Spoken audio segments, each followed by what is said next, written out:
안녕하세요. 반갑습니다. 네, 정석찬입니다. 아, 제가 좀 이따 와이레스를 쓰겠습니다. 네. 아, 제가 예전에 CBS에서 인터뷰 요청이 있었습니다. 제 기사가 어디에 나가서 신문에 나가서 CBS에서 요청이 와서 한 30분 정도 대담을 했었습니다. 근데 대담 내용 중에 하나가 이런 내용이었습니다. 아나운서가 질문했었어요.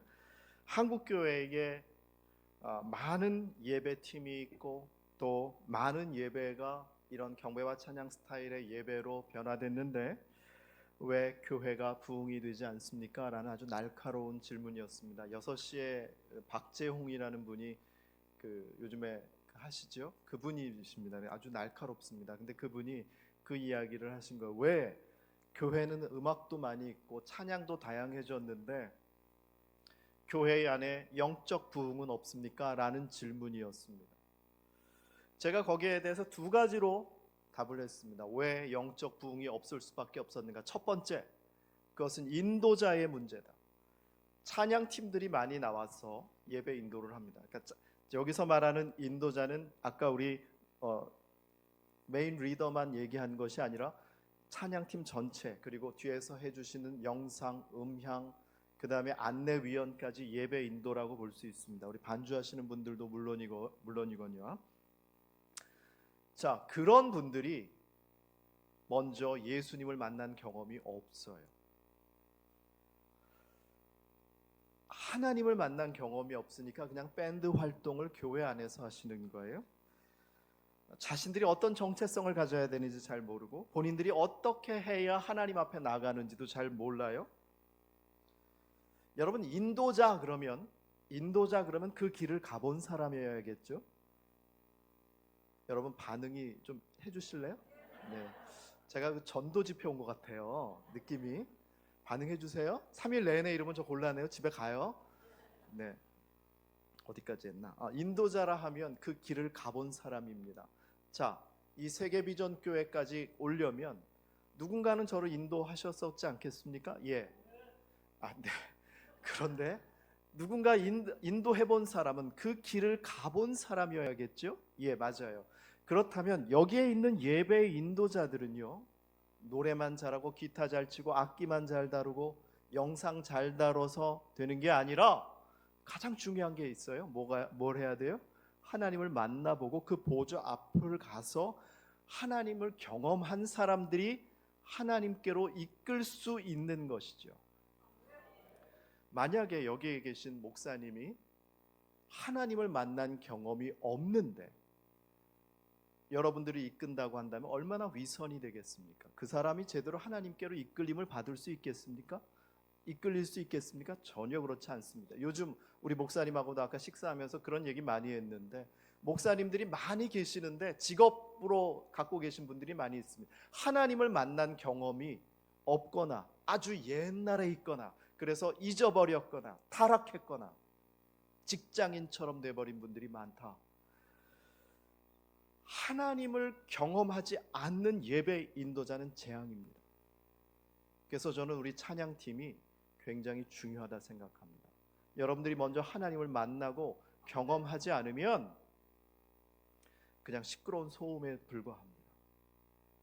1번으로 중요한 건 앞에 서시는 분들이 하나님을 만난 경험이 필요하다. 예, 두 번째, 왜 부흥이 되지 않는가?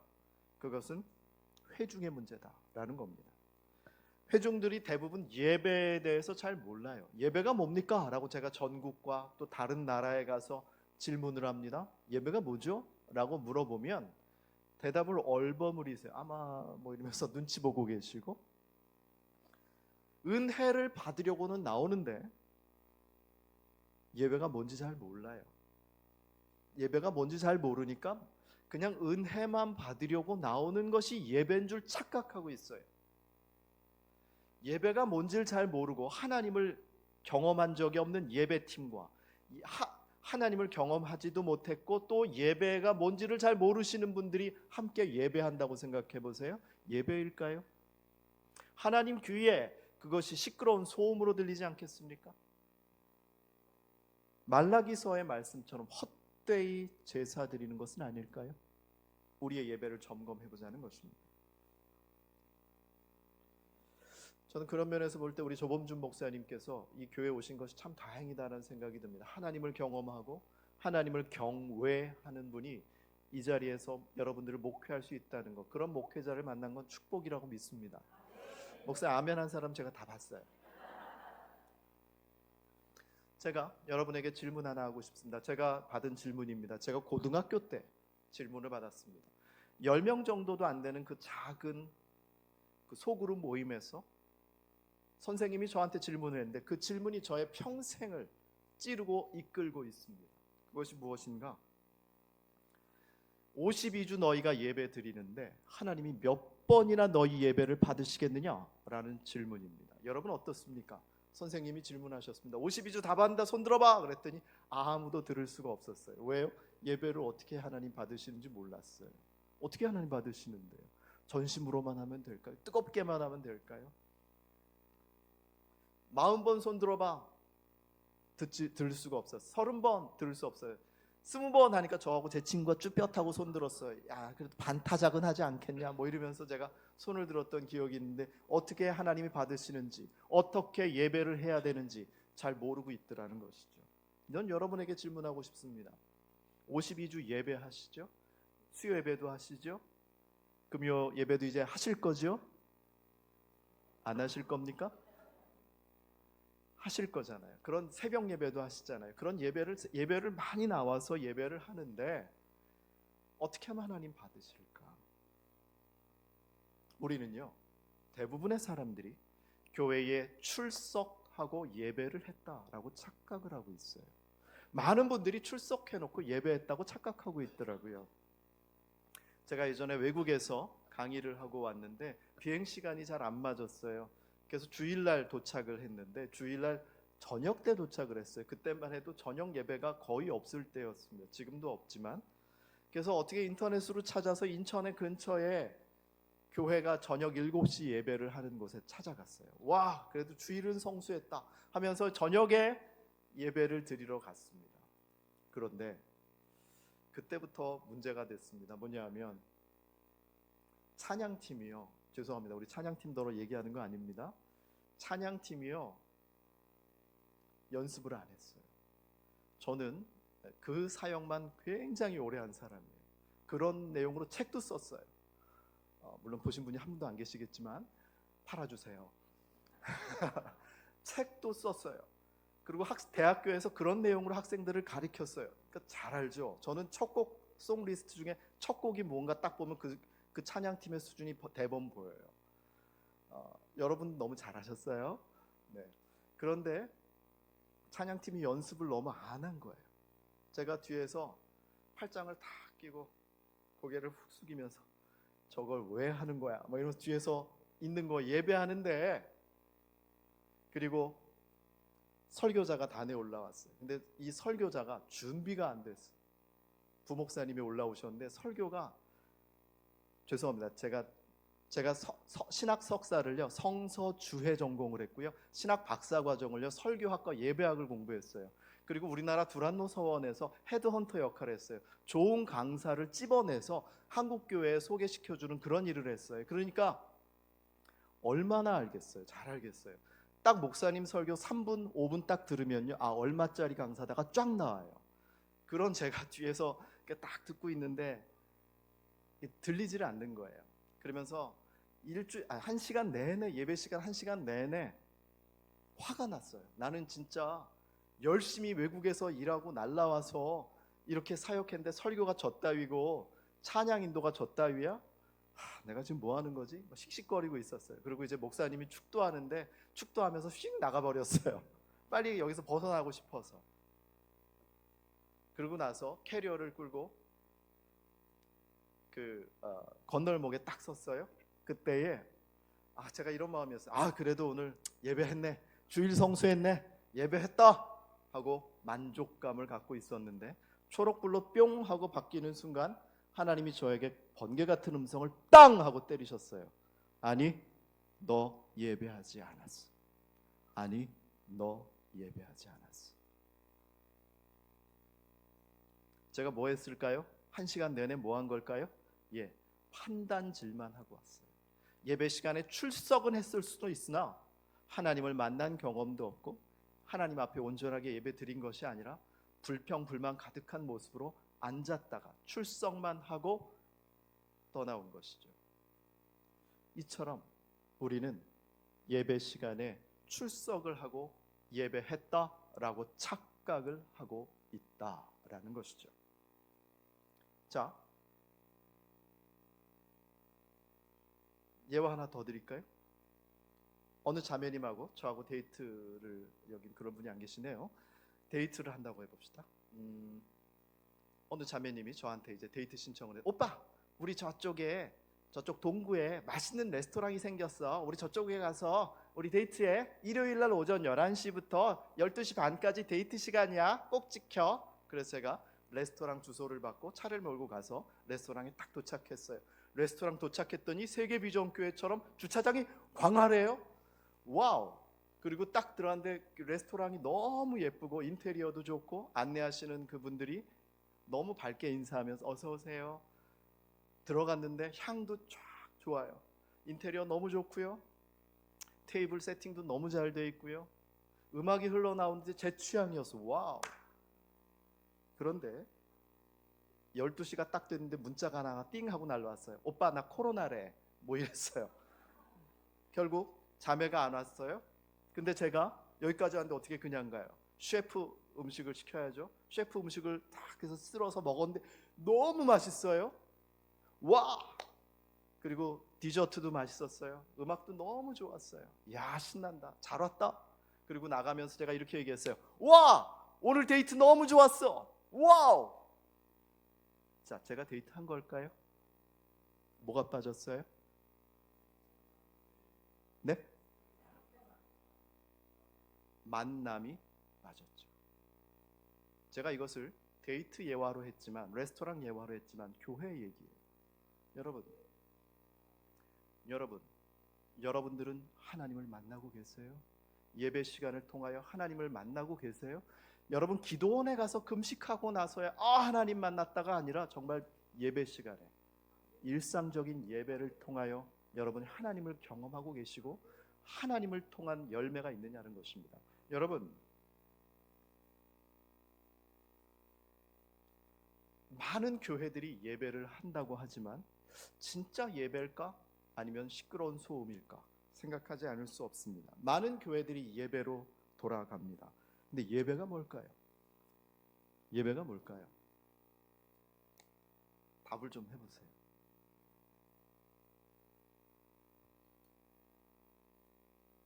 예배에 대한 정의는 여러 가지가 있을 수 있겠습니다.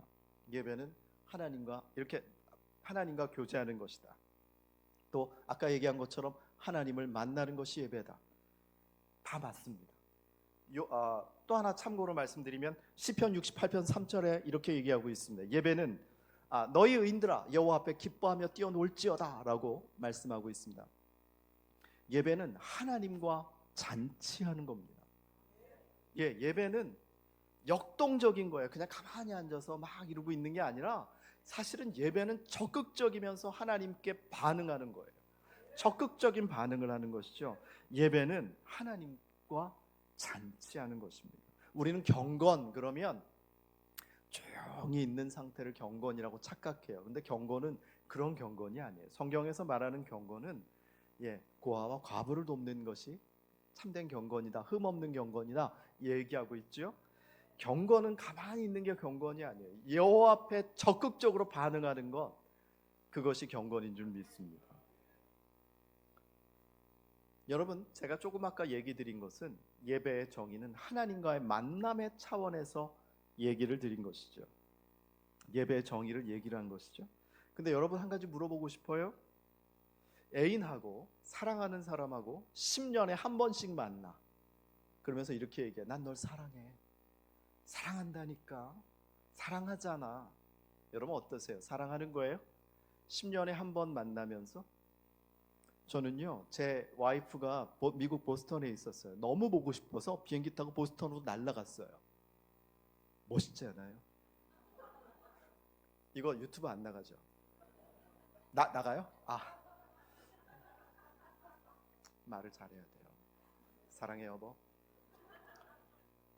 보스턴에 간 것을 후회하지 않고 있습니다. 어쨌든 사랑하니까 그렇게 가는 거예요. 우리가 조금 더 예배에 대해서 조금 더 한 걸음 나아가 봅시다. 구약 성경의 인물과 신약 성경의 인물에 대해서 이야기를 한번 나눠보겠습니다. 자, 여러분, 분위기가 지금 이렇게 주무시는 분도 조금 계시는 것 같고, 물론 제가 설교하면 성령이 막 임해요. 막 강의나 설교하면 막 임해요. 나중에 다 자요. 성령이 조금 그만 임하셨습니다. 오늘 좀 이렇게 저 잘 보세요. 아시겠죠? 우리 청년분들 파이팅입니다. 네. 자, 구약 성경의 인물 한번 예를 들어볼게요. 그 사람 바로 아브라함입니다. 아브라함. 창세기 22장에 보면 아브라함이 100세 때 낳은 아들 이삭을 하나님께 바치라라는 내용이 나오죠. 그게 왜 바치라고 그랬을까요? 물론 아브라함의 믿음의 테스트였어요. 그런데 이건 순수한 제 묵상의 내용입니다. 그런데 그 본문을 보면 계속 이렇게 이야기하고 있습니다. 내 아들, 내 사랑하는 독자, 그의 아들, 내 아들도, 이러면서 계속해서 그런 것들이 반복이 되고 있습니다.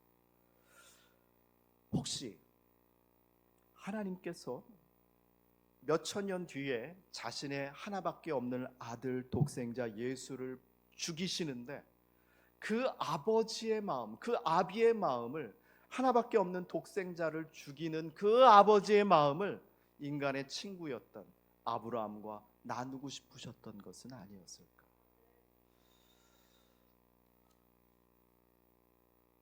하나님과 마음을 교류할 수 있는 사람이 있을까?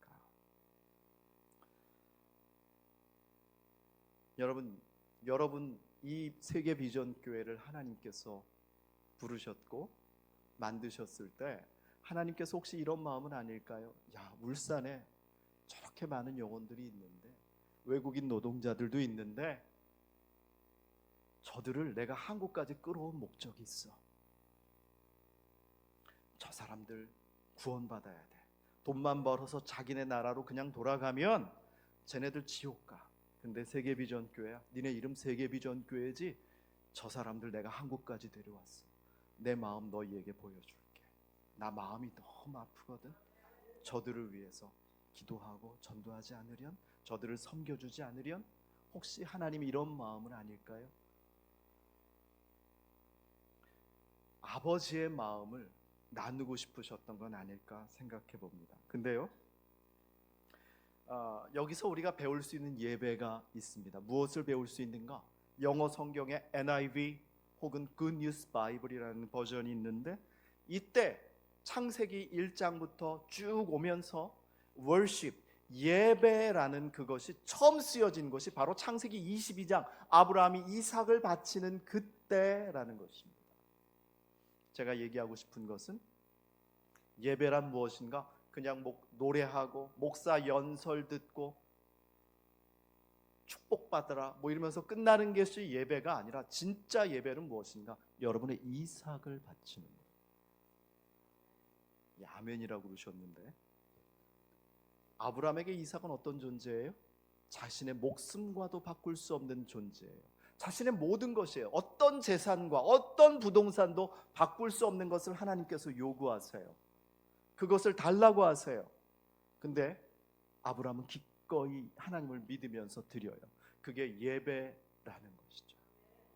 여러분, 예배는 그냥 우리가 와서 헌금하고 노래 부르고 목사님 연설 듣는 것이 예배가 아니라 여러분의 이삭을 바치는 것.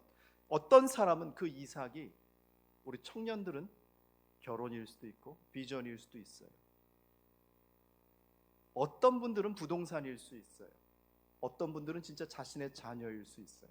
다 내려놓고 그것을 하나님께 바칠 수 있는가라는 것입니다. 예배란 기독교 행사와 예수를 기념하는 예식이 아니라 실제적인 거예요. 자신의 이삭을 바치는 거예요. 자, 제가 청년 때 결혼 전에 한 자매를 이거 나가면 안 돼. 한 자매를 사랑했어요. 결혼 약속까지 다 했어요. 그런데 그 자매가 예수전도단 훈련을 받겠다고 그래서 제주도에 보냈어요. 거기서 딴 놈을 만났어요. 제가 그걸로 인한 정신적인 충격이 어마어마했고, 나중에 이것저것 막 터지면서 우울증이 오기 시작을 했어요.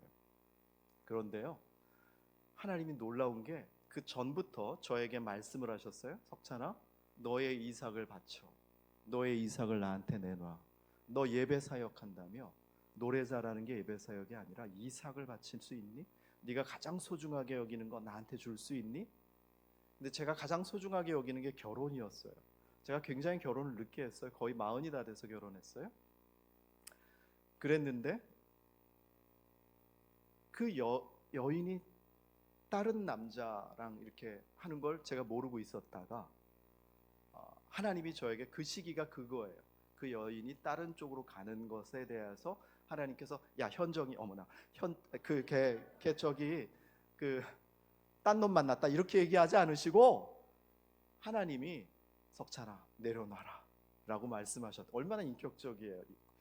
일러 바치지 않으시고 내려놔라 이렇게 얘기하셨어요. 그래서 제가 주님께 줬다가 뺏었다가 이러다가 결국은 사실은 다 내려놓을 수밖에 없는 입장이 됐습니다. 그때 제가 하나 배웠습니다. 나는 이삭을 바치지 못했었구나. 여러분의 이삭은 어떻습니까? 어떤 사람은 그것이 부동산입니다. 노후자금일 수도 있습니다. 내 건강이고 나일 수 있습니다. 그것을 하나님께 내려놓으라는 것입니다. 아멘 이렇게 열심히 하시는 분 처음 봤어요. 자신의 이삭을 내려놓으라면 보통 부담스러워 하시는데 내려놓으시겠다는 얘기인데, 이삭을 바치는 행위, 바치는 것, 그것이 월십, 예배라는 것입니다. 우리는 모두 이삭을 하나씩 갖고 있죠. 여러분의 이삭은 어떤 이삭인지 한번 점검해 보십시오. 그리고 그것을 하나님께 바칠 용의가 있는가? 물론 아브라함이 이삭이 태어나자마자 바치라고 얘기하지 않았습니다. 이삭이 자라면서 아브라함도 하나님에 대한 신앙이 자랐습니다. 그때에 내려놓으라고 얘기를 하셨죠. 여러분 갑자기 재산 팔아라, 재산 교회에다 갖다 바쳐라 이런 얘기가 아니라 하나님께 나아가는 데 있어서 하나님보다 더 사랑하고 의지하고 그런 것들이 있다면 내려놓으라. 그것이 예배다 라고 얘기하는 것입니다.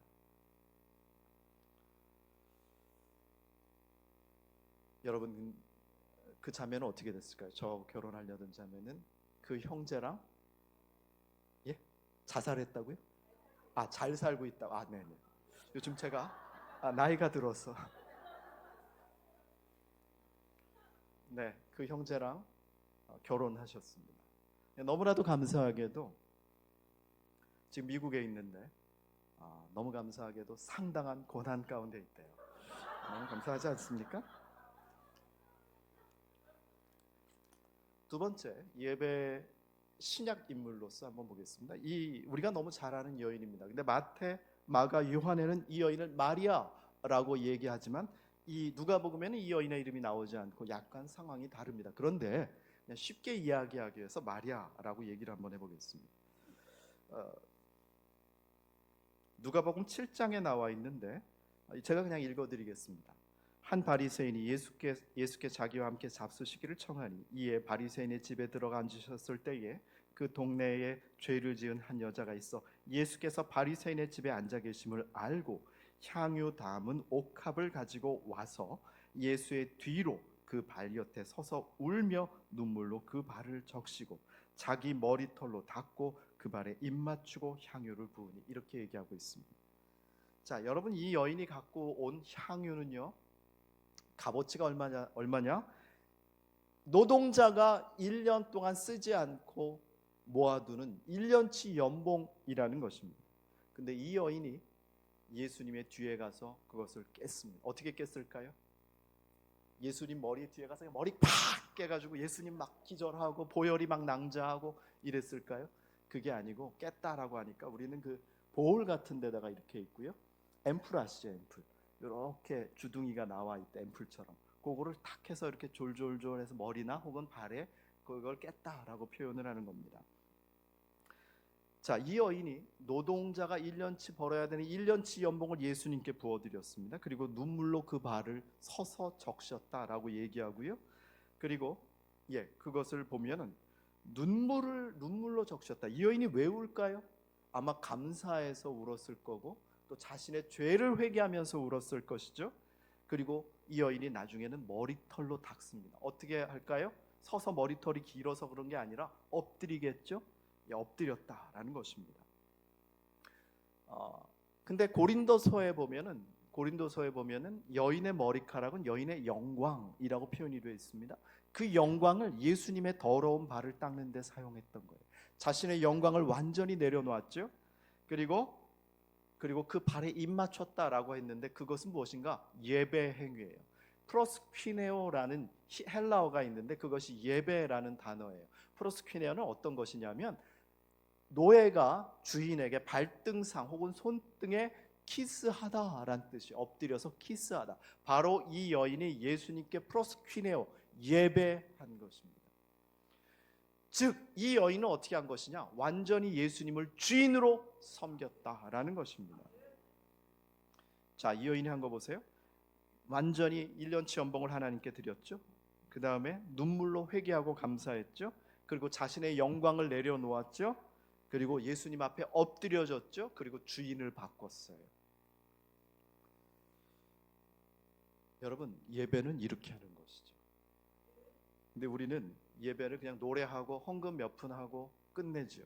그것이 예배라 전부라고 착각하고 있습니다. 그러나 진정한 예배는 중심을 드리는 것입니다.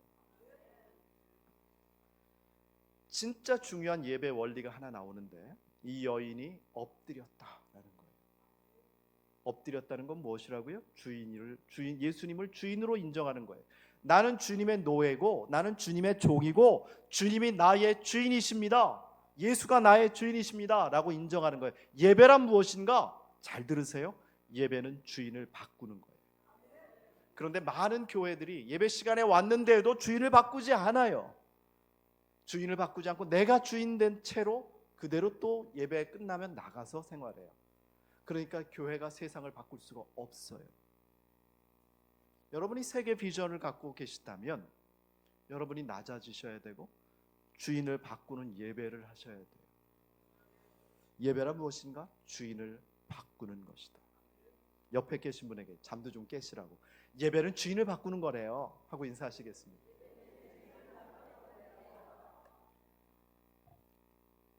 제가 이제 재미있는 동영상 하나 보여드릴게요. 첫 번째 동영상은요, 웃기는 동영상이에요. 그냥 재밌게 웃으세요. 근데 예배에 대한 내용이에요. 한번 보겠습니다.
미스터 빈이었습니다. 더 설교 때보다 더 즐거우신 것 같습니다. 여러분, 이 미스터 빈의 역할을 했던 로안 애킨슨이라는 사람은 옥스퍼드를 나온 수재입니다. 영국 총리가 자신의 제일 친한 친구라고 할 정도로 아주 탁월한 엘리트였습니다. 그런데요, 로안 애킨슨이 교회를 칭찬하기 위해서 저 꽁트를 만들었다고 생각하세요? 아닙니다. 로안 애킨슨은 교회를 칭찬하기 위해서가 아니라 교회를 풍자하고 교회를 폄하하기 위해서 저 꽁트를 만든 거예요. 니네 교회 가 보니까 졸음밖에 안 와. 사탕만도 못해. 아우 지루해. 언제 일어나야 되는지 언제 앉아야 되는지 모르겠어. 말씀이 하나도 안 들려. 공허해. 잠밖에 안 와. 이 내용이에요. 저게 80년대 후반에 만들어진 꽁트입니다.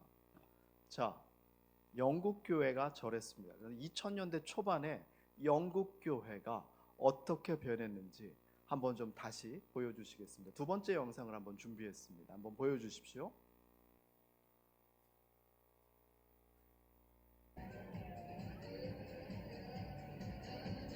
21세기를 사는 영국인들에게 교회는 어떤 곳일까? 젊은이들이 쏟아져 나온 주말 런던 밤거리. 번화가 한켠에는 교회가 있다. 그런데 성스러워야 할 교회는 젊은이들이 가득한 나이트클럽으로 변해 있었다. 교회가 나이트클럽으로 바뀌어 있습니다. 예수 십자가가 있던 자리는 술병든 흰곰이 대신하고 있다. Doesn't really bother me that much. I mean, the building's deconsecrated, before it's changed into a pub, It's a Presbyterian church. Do you have any religion? I'm a Catholic. So every 한때 신성한 교회였던 곳에서 찬송가 대신 댄스 음악에 맞추어 몸을 흔드는 영국의 젊은이들. 우리가 보기엔 놀라운 이 변화를 젊은이들은 어떻게 생각하고 있을까? Excessively and get drunk and you're ridiculous about it, I don't think it's a bad thing. If you're having fun, that's the point of being here.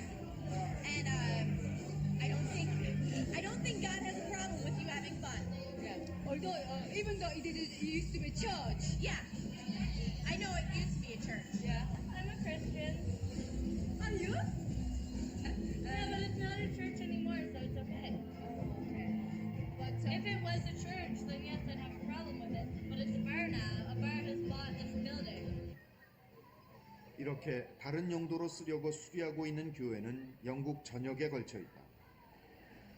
2005년 영국 성공회 조사에 따르면 전체 성공회 교회 4만 7천여 개 중에서 1,300여 개 교회가 이미 다른 용도로 변경된 것으로 나타났다. 교회가 다른 건물로 바뀌는 것은 사람들이 더 이상 예배 보러 교회에 오지 않기 때문이다. This company isn't a foil at the moment. why? Huh? There's nobody using the 교회 간판이 아직 남아있는 한 건물. 그 안에는 남자들 여럿이 모여들고 있다.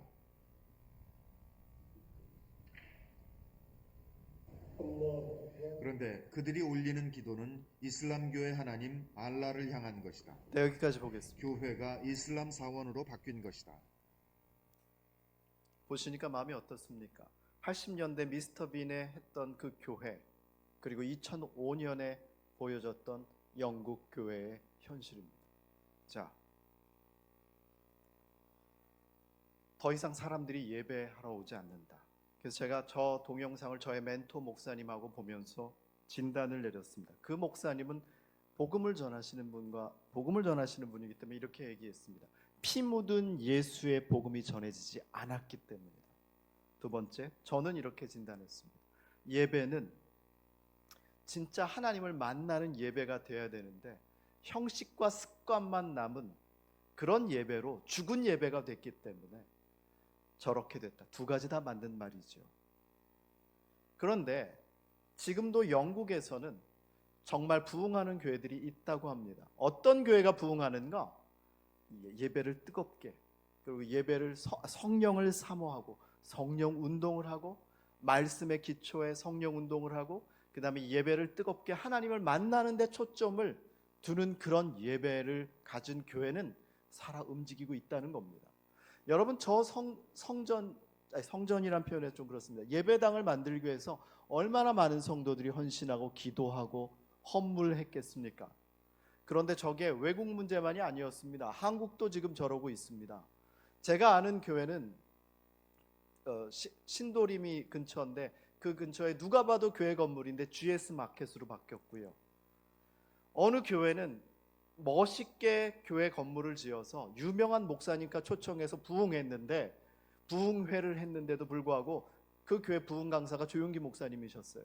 그럼에도 불구하고 그 교회는 성도가 더 이상 오지 않아서 이단 하나님의 교회에 경매로 넘어갔습니다. 어떤 교회는 인천에 있는 모 교회는 교회 건물을 그대로 유지하면서 안에는 포레스트에서 숲처럼 만들어 놓은 카페로 만들었습니다. 근데 그 카페에 이렇게 문구가 써 있습니다. 여기서 예배나 기도하지 마세요. 여러분, 이게 외국의 문제가 아니라 이제 우리도 시작됐다라는 것입니다. 그럼 우리가 어떻게 해야 할까요? 어떻게 해야 할까요? 살아계신 하나님 만나야죠. 예수 생명으로 가득 차야죠. 뜨거운 복음이 전해져야 되겠죠. 예. 장로교 통합 측에 신문이 있습니다. 기독일보가 내놓은 통계에 따르면 통합 측, 그러니까 우리 세계비전교회가 속해 있는 통합 측이죠. 통합 측의 50%나 되는 교회가 주일학교가 없다라는 겁니다. 그 말은 이제 한국교회 미래는 불투명하다. 이제는 거의 미래는 손을 쓸 수 없다라는 결론입니다. 자, 여러분, 세계비전교회는 어떻습니까? 혹시 우리 세계비전교회, 죄송한 얘기지만 이 교회가 술집으로 변한다면 여러분들은 마음은 어떠시겠습니까? 카페로 그냥 변한다면 어떻겠습니까?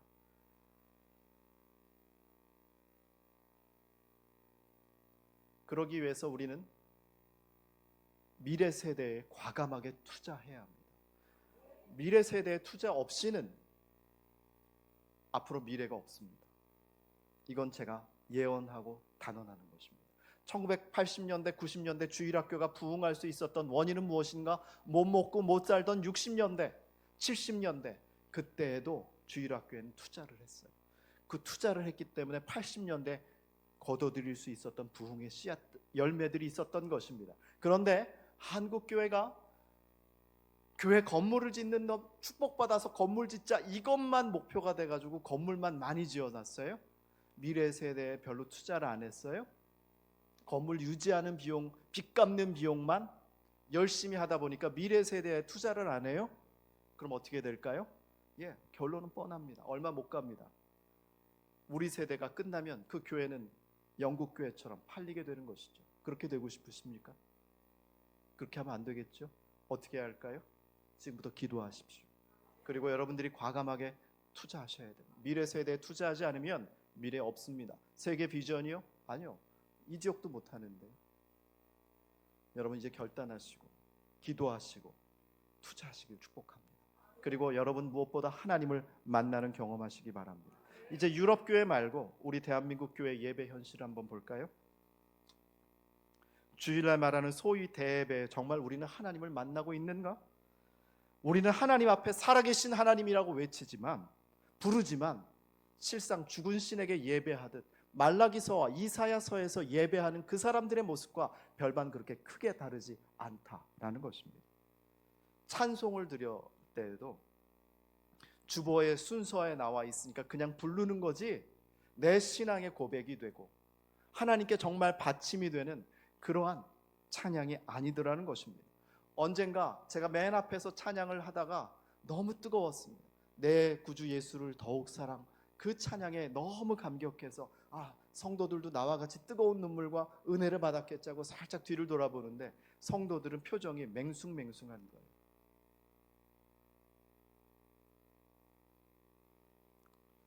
대표 기도자가 올라옵니다. 근데 대표 기도자는 어디에나 다 비슷합니다. 패턴이 똑같아요. 하나님, 일주일 동안 알고 지은 죄 모르고 지은 죄 용서해 주세요. 그리고 자기 과시를 하는 분도 계십니다. 또 성도들을 대표 기도자가 야단치는데 기도로 야단치는 분도 봤습니다. 그리고 자기 전문 지식을 자랑하는 분도 봤습니다. 전에 우리 조범준 목사님하고 사역을 같이 했는데 그 교회에서는 수요 예배 때 권사님이 이렇게 얘기했습니다. 주님, 우리 교회 권사들이 회개하게 해주십시오.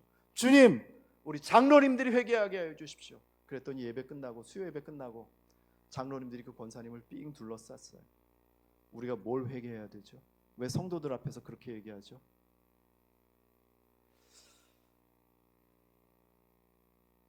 찬양대, 우리 찬양대가 여긴 없죠.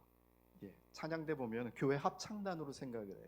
왜 찬양대가 필요했을까요? 저는 찬양대는 저는 안 하고 싶어요. 그런데 찬양대를 하는 이유 중에 하나는 대표 기도와 똑같아요. 모든 성도를 대표해서 기도에, 찬양의 제물을 하나님께 드리는 건데, 그런 하나님께 드림보다는 그냥 교회 합창단, 목사님 설교 전에 분위기 띄우는 순서로 생각하고 있더라는 것입니다. 헌금도 준비 안 된 헌금, 그냥 바구니 돌아가니까 나 권사인데, 나 장로인데, 안수 집사인데 안 내기는 창피하니까 그냥 이렇게 하는 분들도 봤습니다. 축도하면 우리는 바로 튀어나갑니다. 밥 먹으러, 차 빼러, 그리고 봉사하러. 하나님께서 목사님을 통해서 주신 그 말씀을 부여잡고 가슴을 치며 찢으며 그 말씀을 묵상하며 기도하는 분들이 별로 안 계세요. 제가 10,000명 되는 교회 사역을 했었어요. 근데 10,000명 돼서 1부부터 5부까지 제가 예배 담당이었어요. 되게 많았겠죠. 1부부터 5부까지 쫙 했는데요, 예배 딱 끝나면요, 성도들이 우르르 나갑니다. 여기 앉아서 기도하는 사람 서너 명 봤습니다. 하나님 앞에서 머무르면서 하나님께서 주신 말씀, 그 말씀을 붙들고 기도하고 가슴을 찢는 사람들은 별로 보지 못했습니다. 주기도문, 사도신경, 이런 것은 교회 안에 오래전부터 그냥 주문처럼 반야신경 외우듯이 그렇게 타락한 것을 봅니다. 주기도문으로 예배 마칠 때 어떻습니까? 우린 너무 신나죠. 은혜롭죠. 빨리 끝낼 수 있으니까. 이 주기도문이 예배가 끝나는 시그널이 되어버렸다라는 것입니다. 여러분, 예배를 이렇게 형식적으로 잘 드린다고 하는데, 그런데 제가 묻고 싶은 게 하나 있어요. 예배의 열매는 뭡니까? 정말 예배의 열매는 뭘까요? 우리의 예배의 열매가 뭐가 돼야 된다고 생각하세요? 예수의 증인이에요. 부활한 예수 그리스도의 증인, 성령 충만한 성령의 증인. 그렇게 예배를 마치고 나갈 때에 그런 모습으로 나가야 되는데 우리는 그런 모습으로 나가지 않아요. 형식적인 전도는 있죠. 그런데 정말 예수 그리스도를 향한, 잃어버린 영혼을 향한 뜨거운 마음이 있는가? 내가 복받기 위해서 전도하고, 내가 살기 위해서 전도하고, 내가 교회 봉사하기 위해서 전도하는 거 말고 정말 예수를 정말 뜨거운 가슴으로 여러분, 사도행전을 보시면은요, 성령이 임하니까 어떻게 될까요? 그 교회가 폭발해 버리는 거예요. 폭발하는 거예요. 성령이 임하니까 폭발하는 거예요. 저는 우리 세계비전교회가 그런 교회가 되길 축복합니다. 성령으로 폭발하는 교회, 능력이 넘치는 교회, 예배를 통하여 그런 깨우침과 변화와 회복과 내려놓음이 있는 그런 예배가 되기를 축복합니다. 라오디게아 교회 우리가 말씀으로 봤습니다. 우리는 이 라오디게아 교회를 보면서 생각해야 될 것이 좀 있습니다. 이 라오디게아 교회는요, 돈이 굉장히 많은 교회였습니다. 부유한 교회였습니다. 왜냐하면 이 라오디게아 교회 그 지역이 굉장히 부유한 지역이었습니다. 상업적으로도 그렇고 무역적으로도 그래서 아주 좋은 그러한 몫에 있었던 그러한 교회입니다. 돈이 풍성했어요. 잘 들어왔어요. 헌금이 많았어요. 그런데 이 요한계시록 3장 15절부터 20절에 나와 있는 이 말씀 중에 핵심 키워드는 무엇인가? 핵심 키워드는 이겁니다. 볼지어다 내가 문 밖에 서서 두드리노니. 근데 여러분, 이 말씀 우리 너무 잘 알죠? 언제 들으셨어요? 전도 집회할 때, 전도할 때 문 밖에서 두드리니까 예수 영접하세요. 이것이 마치 믿지 않는 사람들에게 주는 말씀으로 생각하죠? 착각이에요. 이 말씀은 교회에게 주셨던 말씀이에요. 예수를 믿는다고 하는 그 교회에 주셨던 말씀이에요. 그런데 이 말씀을 하신 분이 예수님인데 문 밖에 있대요. 교회의 주인이신 예수, 경배받아야 될 그 예수가 교회 문 밖에서 나 좀 들어가게 해줄래? 라고 노크하고 있는 거예요. 슬픈 일이고 비참한 일이죠. 그런데 이 라오디게아 성도들은요, 예수가 밖에 있는지도 몰라요. 예수가 밖에 있는지도 몰라요. A.W. 토저의 책을 얼마 전에 제가 봤는데 A.W. 토저가 이렇게 얘기했어요. 많은 교회들이 예수님이 밖에 있어도, 예수님이 떠나가도 떠난 줄 모를 것이다. 많은 프로그램이 있고 많은 예배가 있어서 그들이 하나님이 떠나셨음에도, 촛대를 옮기셨음에도 모르고 있을 것이다. 저는 한국 교회가 지금 그러고 있는 것 같습니다. 라오디게아 교회에 예수님께서 말씀하십니다. 내가 내 행위를 아노니 내가 차지도 덥지도 않다. 이게 무슨 말이냐면, 한때 예수를 만났어요. 그래서 뜨거웠는데 식었어. 그래서 아예 예수를 안 믿는 편으로 갈 수도 없는, 찬 편으로 갈 수도 없어요. 그렇다고 해서 다시 뜨겁게 하려고 하는데 성령의 동력이 없고 성령의 사모함이 없고 하나님을 만나려고 하지 않아요. 그래서 어중간한 회색지대에 있는 거예요. 나 옛날에 예수 만났는데 뭐 라고 위로하고 있는 거예요. 스스로. 나 10년 전에 예수 만났고 10년 전에 예수 사랑했어. 회색지대에 있어요. 그리고 이렇게 얘기합니다. 예수님께서 내가 차든지 덥든지 하라. 내가 이같이 미지근하여 뜨겁지도 아니하고 차지도 아니하니 내 입에서 너를 토하여 내리라. 즉 내가 너를 심판할 것이다 라고 말하고 있습니다. 심판이 임박했다. 차지도 덥지도 않는 회색지대에 있고 하나님을 만나려고도 하지도 않고 만나고 싶어 하지도 않고 왠지 만나면 부담스러울 것 같은 그 성도들에게 하는 말씀이에요. 내가 너희를 토하여 버리리라. 이렇게 얘기합니다. 이런 성도들의, 회색지대에 있는 성도들이 어떤 사람들인가? 내가 말하기를 나는 부자라, 부요하여 부족한 것이 없다 라고 이야기합니다. 그런데 예수님은 영적인 눈으로 보시면서 이렇게 얘기합니다. 내 곤고한 것과 가련한 것과 가난한 것과 내 눈먼 것을, 그리고 벌거벗은 것을 너는 알지 못하고 있다. 네 실체를 제대로 모르면서 너는 부요하다 라고 착각하고 있다. 즉 하나님의 임재가 사라진 교회가 이런 모습이라는 것입니다. 여러분의 교회는 하나님의 임재를 사모하십니까? 한국 교회는 하나님의 임재를 별로 사모하지 않습니다. 사람들의 숫자가 많이 늘어나면 그것으로 됐다고 착각합니다. 교회가 부동산이 있고 돈이 좀 모으면 그것으로 됐다고 안위하고 있습니다. 그런데 더 중요한 것은 무엇인가? 하나님의 임재입니다. 나는 우리 교회가 하나님의 임재를 사모하기를 원하며, 또 개인적으로도 하나님의 임재를 경험했던 사람들이었다면 여러분 다시 하나님께 뜨겁게 매달려야 될 줄 믿습니다. 그렇게 사모하지 않으면 토하여 버리리라. 나는 이 부흥회가 여러분에게 축복합니다라는 그런 부흥회 말고 하나님께로 방향을 돌리고 정방향으로 가는 그러한 교회가 되기를 축복합니다.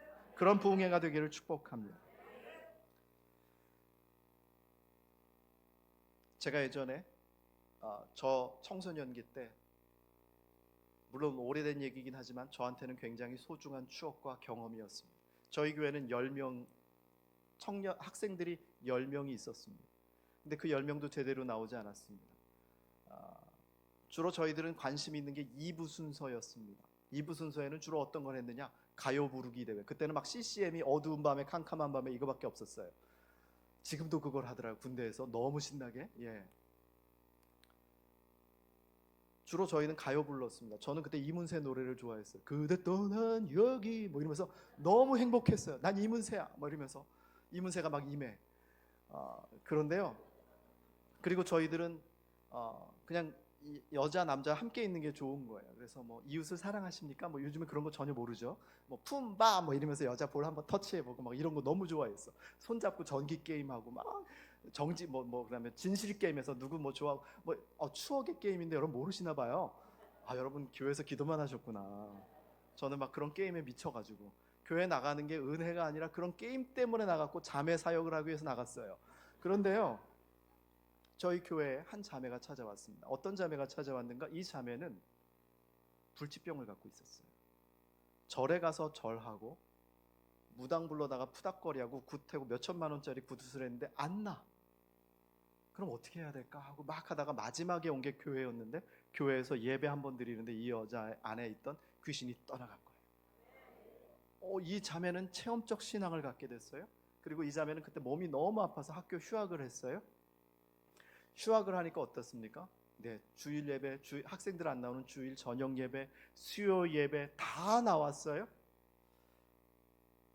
그리고 철야 예배까지, 그때 당시 철야 예배라고 있었는데 철야 예배까지 막 나와서 기도를 열심히 하고 새벽 예배도 나오고 막 이랬어요. 이 자매의 신앙이 급속도로 성장을 했습니다. 그런데 저희들이 이 자매가 하는 거 보니까 너무 다른 거예요. 우리랑 신앙생활이 너무 달라. 진짜 배기의 모습을 본 거예요. 이 자매가 근데 기도하는데 이상한 말로 막 기도하기 시작해. 방언이었어요.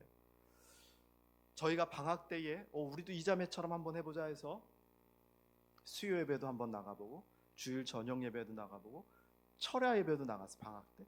그리고 급기야 새벽 예배를 나갔어요. 그때 조금씩 우리 학생들이 마음이 조금씩 하나님께로 열리고 있었습니다. 근데 새벽 기도에 나갔는데 제 친구가 한참 막 기도하다가 갑자기 빵 하고 내려치더니 아버지 막 이랬어요. 저는 옆에서 자다가 벌떡 깼어요. 얘네 아버지가 어떻게 됐나? 막 이랬는데 이 애가 막 울면서 기도하는데 막 이상한 말을 하는 거, 방언을 막 하기 시작합니다. 하나님의 성령이 체험을 하기 시작했어요. 이 아이가. 그래서 이게 뭐야? 미쳤나 봐. 막 이랬는데 이 아이가 그 다음 날은 자기 형을 데려왔어요. 자기 형한테 막 간증하고 뭐 이래가지고 데려와서 기도했는데 이 형도 막 며칠이 지나지 않아 새벽에 이 형이 갑자기 성령 체험을 하면서 방언을 막 하기 시작을 한 거예요.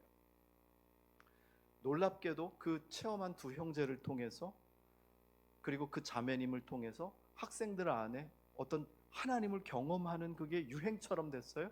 그러니까 방학 기간 새벽 기도에 우리 그 아이들이 막 나오기 시작을 했어요. 우리 목사님이 너무 좋아하셨어.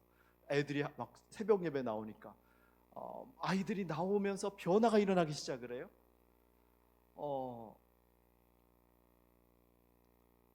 그랬는데 저는 방언이 안 나와.